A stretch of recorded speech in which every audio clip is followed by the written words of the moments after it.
সংখ্যালঘুদের উপর আক্রমণ করছে, হিন্দু, বৌদ্ধ, খ্রিস্টান, আহমদিয়া সবার উপর আক্রমণ করছে। বাংলাদেশে যদি গণতন্ত্র নতুন বাংলাদেশ গড়ে তুলতে হয়, আওয়ামী লীগ ছাড়া সম্ভব না। তৃতীয়বারের জন্য স্বাধীনতা পাওয়ার পর বাংলাদেশ আজকে আবার একটা নতুন সরকারের হাত ধরে পথ চলা শুরু করলো, অন্তর্বর্তী সরকার। যে সরকারের প্রধানমন্ত্রী হলেন শান্তিতে নোবেল জয়ী অর্থনীতিবিদ মোহাম্মদ ইউনূস। ছাত্ররা তাকেই চেয়েছিল, আমেরিকাও তাকে চেয়েছিল। তার প্রধানমন্ত্রীত্বে শুরু হলো নতুন সরকারের পথ চলা। মোহাম্মদ ইউনূস শপথ নেওয়ার আগেই ভাষণ দিতে গিয়ে বললেন, সংখ্যালঘু হিন্দুদের ওপর অত্যাচার হচ্ছে গোটা দেশ জুড়ে। ভারতের সংসদে, লোকসভায় এবং রাজ্যসভায় ভারতের বিদেশ মন্ত্রী বলে দিয়েছিলেন বাংলাদেশে হিন্দুদের উপর অত্যাচার হচ্ছে। বাংলাদেশের হিন্দুরা এই মুহূর্তে ভারতবর্ষের বিভিন্ন সীমান্তে আসছেন যাতে কাঁটাতার পেরিয়ে ভারতবর্ষে ঢোকা যায়। জলপাইগুড়িতে, দক্ষিণ দিনাজপুরে সব জায়গায় একই দৃশ্য। বাংলাদেশ তার তৃতীয় স্বাধীনতা পেল। 1947-এ যেবার ভারত স্বাধীন হয়েছিল ইংরেজদের হাত থেকে, বাংলাদেশ স্বাধীন হয়েছিল, পূর্ব পাকিস্তান হয়েছিল। 1971 ভারতের সেনাবাহিনীর হাত ধরে, বঙ্গবন্ধু মুজিবুর রহমানের হাত ধরে পূর্ব পাকিস্তান থেকে তারা বাংলাদেশ হয়েছিল। 2024 শেখ হাসিনা সরকারের পতন ঘটিয়ে তারা নতুন অন্তর্বর্তীকালীন সরকারের হাতে আবার নতুন করে স্বাধীন হলো। তফাৎ অনেক আছে, মিল একটাই। 1947 হোক, 1971 হোক বা 2024 হোক, যখনই বাংলাদেশ স্বাধীনতা পায়, বাংলাদেশের হিন্দুদের ভারত বাংলাদেশের বর্ডারে কাঁটাতার পেরোতে হয়। এই একটাই মিল আছে। অদ্ভুত ধর্ম এই হিন্দু ধর্ম। সবাই বলছে হিন্দু ধর্ম মার খাচ্ছে, হিন্দু ধর্ম অত্যাচারিত হচ্ছে, কিন্তু তারা মার খেয়েই যাচ্ছে। এটাই হচ্ছে হিন্দু ধর্মের সবচেয়ে বড় নিয়তি। নতুন সরকার শপথ নিল, আর অন্যদিকে চতুর্থ স্বাধীনতার ডাক দিয়ে দিল আওয়ামী লীগ। তারা বলছে আওয়ামী লীগ ছাড়া বাংলাদেশের উন্নতি সম্ভব নয়। ঠিক কি হলো আজকে সবটা দেখাবো। এই গুরুত্বপূর্ণ প্রতিবেদন শেষ অবধি দেখুন। আমি মানব, দা নিউজ বাংলায় আপনাদের স্বাগত জানাচ্ছি। বাংলাদেশে কি হলো সেটা দেখার আগে দেখে নি যে ভারত বাংলাদেশ সীমান্তে এই মুহূর্তে কি হচ্ছে। ছোট্ট একটা ভিজুয়াল দেখাবো। অনেকগুলো ভিজুয়াল এই মুহূর্তে আমাদের কাছে জড়ো হয়ে আছে।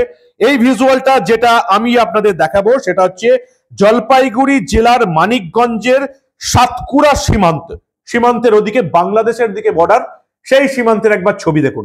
ছোট্ট করে একবার দেখে নিন। হিন্দু ধর্মের মানুষ সব কাঁটাতার পেরোতে চায়, দেখুন আপনারা।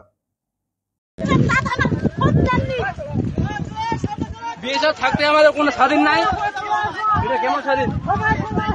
চলে আসেন বাংলাদেশে, চলে যাবো আমরা ইন্ডিয়া।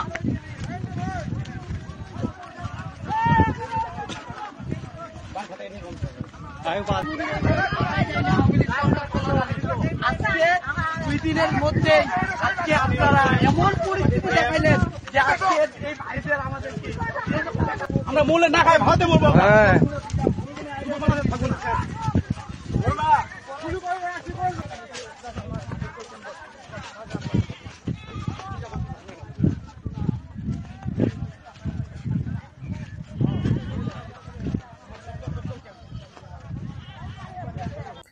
দেখছেন ভিডিও। কেন 1947-এ বাংলাদেশের হিন্দুদের কাঁটাতার পেরোতে হয়েছিল, কেন 1971-এর পর বাংলাদেশের হিন্দুদের কাঁটাতার পেরোতে হয়েছিল, কেন আজও বাংলাদেশের হিন্দুদের কাঁটাতার পেরোতে হচ্ছে, সেটা অন্তত এই প্রজন্মের যারা যুবক যুবতী, কিশোর কিশোরী, তারা এবার জেনে গেল যে তাদের বাবা মা কেন কাঁটাতার পেরিয়ে এদেশে চলে এসেছিল। যদিও কাঁটাতার পেরিয়ে যারা এদেশে এসছে তাদের বেশিরভাগই আবার এদেশে সেকুলার হয়ে বসে আছে। তারা আবার ধর্ম নিরপেক্ষতার পাঠ শেখায়, যারা নিজেদের পরিবারের নারীদের ধর্ম, ইজ্জত, মান সম্মান বাঁচিয়ে এদেশে পালিয়ে আসতে বাধ্য হয়েছিল। এটা হচ্ছে বাংলাদেশি হিন্দুদের কথা। যে হিন্দুদের উপর অত্যাচার চলছে বলেছেন ভারতের বিদেশ মন্ত্রী সংসদে দাঁড়িয়ে এস জয়শঙ্কর, বলছেন বাংলাদেশের এই মুহূর্তের প্রধানমন্ত্রী মোহাম্মদ ইউনূস। সবাই বলছে, সবাই দেখছে, অথচ বাংলাদেশি হিন্দুদের উপর অত্যাচার হয়েই যাচ্ছে বছরের পর বছর, দশকের পর দশক। এবার আসি বাংলাদেশে কি হলো আজকে। অন্তর্বর্তী সরকার গঠন করা হলো। শপথ নিলেন প্রধানমন্ত্রী মোহাম্মদ ইউনূস। অন্তর্বর্তী সরকারের উপদেষ্টা মণ্ডলীতে রয়েছেন 16 জন সদস্য। তারা কারা? যে নাম উঠে এসছে আমাদের কাছে তারা হলেন সালেউদ্দিন আহমেদ, আসিফ নজরুল, আদিলুর রহমান খান, হাসান আরিফ, তৌহিদ হোসেন, সৈয়দা রেজওয়ান হাসান, নাহিদ ইসলাম যিনি এই শিক্ষা কোটা আন্দোলনের নেতা ছিলেন, নাহিদ ইসলাম, আসিফ মাহমুদ, সজীব ভুঁইয়া, জেনারেল এম সাকাওয়াত হোসেন, সুদীপ চাকমা, ফরিদা আক্তার, বিধাঞ্চ রঞ্জন রায়, খালিদ হাসান, নূরজাহান বেগম, শারমিন মুর্শিদ, ফারুকি আজম। এরা কারা? কারা এরা? জানা গেছে সব রকমের প্রতিনিধিত্ব আছে। সেনার প্রতিনিধি আছে, জামাতি ইসলামের প্রতিনিধি আছে, বিএনপির প্রতিনিধি আছে, ছাত্রদের প্রতিনিধিত্ব রয়েছে।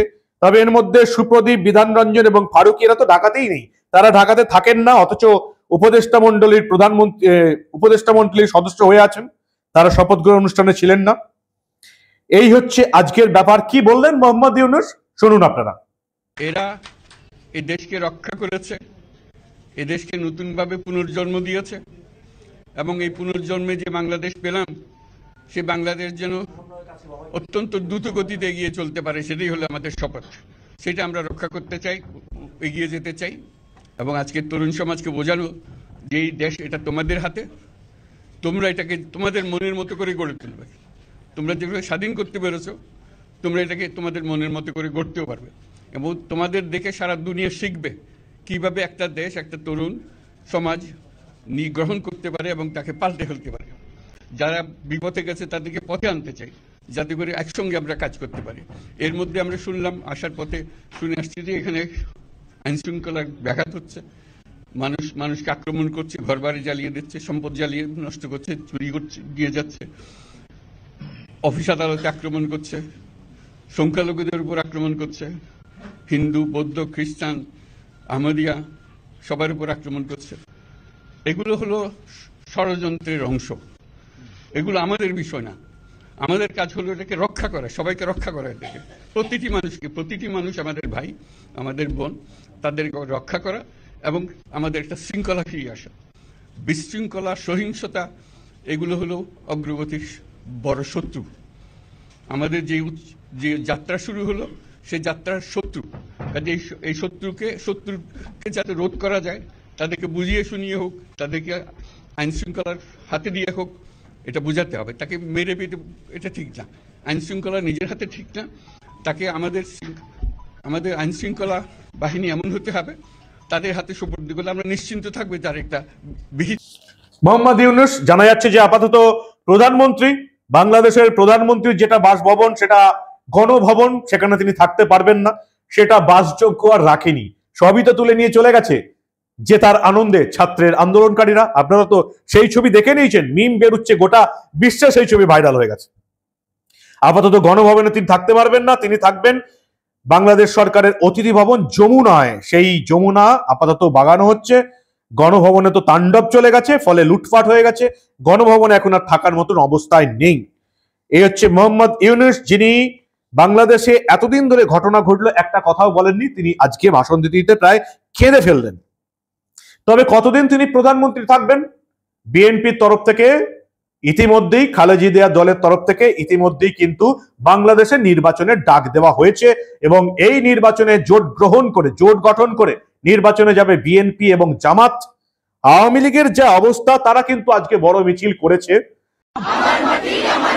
আমার মাটি আমার মা, পাকিস্তান হবে না, লাল সবুজের পতাকায় পিতা তোমায় দেখা যায়, আমার সোনার বাংলায় রাজাকারের ঠাই নাই, লাল সবুজের বাংলায় বাংলাদেশের ওপর নাম শেখ মুজিবুর রহমান, বাংলাদেশের ওপর নাম যোগ্য পিতার যোগ্য কন্যা।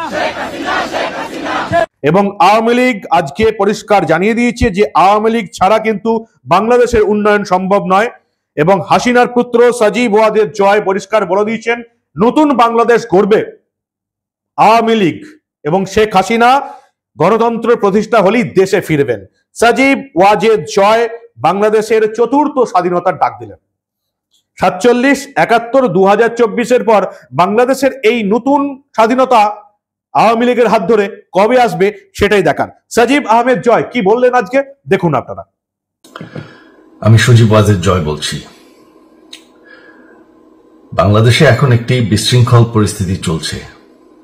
সারা দেশে আমাদের ভাঙচুর হচ্ছে, লুটপাট হচ্ছে, আমাদের শহরের বাইরে আমাদের নেতাকর্মী, আমাদের আওয়ামী লীগের নেতাকর্মীদের উপর হামলা চলছে, অনেকে হত্যা করা হয়েছে।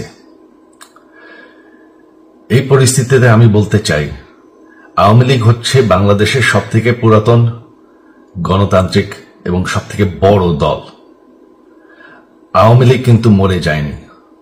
আওয়ামী লীগ এই দেশকে, বাংলাদেশকে স্বাধীন করেছে। আওয়ামী লীগকে শেষ করা সম্ভব না।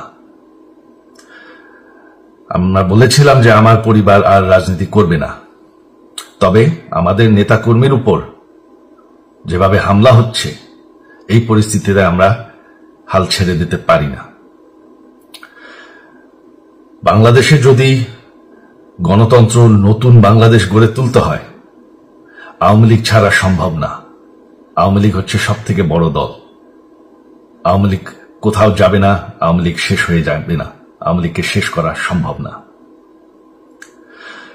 আওয়ামী লীগের নেতাকর্মীদের আমি সবাইকে আহ্বান জানাচ্ছি যে আপনারা সাহস নিয়ে দাঁড়ান, আপনারা একা না, আমরা আছি।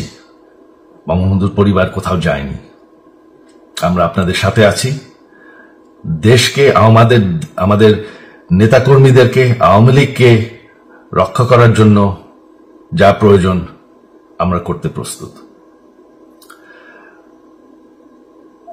এই যে আমাদের বর্তমান যারাই আছে ক্ষমতায়, তাদেরকে আমি বলবো যে আমরাও একটি গণতান্ত্রিক, শৃঙ্খল, নিরাপদ বাংলাদেশ চাই, জঙ্গিবাদ মুক্ত। তার জন্য আমরা সবার সাথে আলোচনা করতে প্রস্তুত, শুধুমাত্র তারা যদি জঙ্গিবাদ এবং ভায়োলেন্স বাদ দেয়। শেখ হাসিনা মরে যাননি, আমরা কোথাও যাইনি। বাংলাদেশ আওয়ামী লীগ ছাড়া গণতন্ত্র, নির্বাচন সম্ভব না। শপথ দিল নতুন সরকার, কি কি পরিবর্তন আনে সেটাই এখন দেখার। যেটুকু আমাদের কানে আসছে, রবীন্দ্রনাথ ঠাকুরের লেখা জাতীয় সঙ্গীত নাকি বদলে ফেলা হবে, জাতীয় পতাকাও বদলে ফেলা হবে, এমনটাই আবার আভাস পাওয়া যাচ্ছে। বাংলাদেশের জাতীয় দিবস, যে স্বাধীনতা দিবস ছিল 16ই ডিসেম্বর 1971, সেই জাতীয় দিবসও নাকি পাল্টে ফেলা হবে। এখন দেখার কি কি তারা পাল্টাতে চায়। তবে যেটা পরিষ্কার যে সংখ্যালঘু হিন্দুরা অত্যাচারিত হচ্ছে, প্রত্যেকেই স্বীকার করে নিচ্ছেন, তবু সংখ্যালঘু হিন্দুরা অত্যাচারিত হচ্ছে দিনের পর দিন, দশকের পর দশক। এবং আপনারা জানেন বাংলাদেশে 27% হিন্দু থেকে এই মুহূর্তে খাতায় কলমে 6% এসে দাঁড়িয়েছে। আর কয়েক বছর পরে সেই 6% যে পাকিস্তানের মতন জিরোতে হয়ে যাবে সেটা বলার অপেক্ষা রাখে না। এই বিপুল সংখ্যক হিন্দু, তাদের বেশিরভাগটাই এই ভারতে আশ্রয় নিয়েছে, এই পশ্চিমবঙ্গ আশ্রয় নিয়েছে। এবং এরপরে আজও যে ভিডিও আপনারা দেখলেন, আজও কাঁটাতারের বেড়া অতিক্রম করার জন্য শয়ে শয়ে বাংলাদেশি হিন্দু এই মুহূর্তে বাংলাদেশ ভারত সীমান্তে অবস্থান করছে। এখন এই কেয়ারটেকার সরকার, এই অন্তর্বর্তীকালীন সরকার কতদিন সরকার চালাতে পারে, প্রধানমন্ত্রী পদে মোহাম্মদ ইউনূস কতদিন থাকতে পারেন, নতুন করে ভোটের দাবি অলরেডি করে ফেলেছে বিএনপি, যাদের প্রতিনিধি কিন্তু এই 16 জনের উপদেষ্টা মণ্ডলীতে আছে। বিএনপি জামাতের জোট হচ্ছে, আবার নতুন করে ভোট হবে। সেই ভোটে কি বিএনপি জামাত ভোটে জিতে ক্ষমতায় আসবে? বিএনপি আর জামাত যদি ভোটে জিতে ক্ষমতায় আসে, তাহলে বাকি সব মিথ্যা হয়ে যাবে। হাসিনা সরকারের পতন, এই যে ছাত্রদের আন্দোলন, কোটা আন্দোলন, হঠাৎ হাসিনা হটাও আন্দোলন হয়ে গেল, সব মিথ্যা হয়ে যাবে। ছাত্রদের কাঁধে বন্দুক রেখে, ছাত্রদের শবদেহের উপর দিয়ে জামাত আর বিএনপি যে ক্ষমতায় আসতে চলেছে, এটাই এখন বলছেন রাজনৈতিক বিশেষজ্ঞরা। আপনারা কি বলছেন? আপনাদের মূল্যবান এবং গুরুত্বপূর্ণ মতামত জানান দা নিউজ বাংলার কমেন্ট সেকশনে। আর দেখতে থাকুন দা নিউজ বাংলা। আমরা এই দেশের রাজনীতি, দুর্নীতির পাশাপাশি, দেশের খবরের পাশাপাশি বাংলাদেশের কোনো খবর চেপে রাখতে দেব না।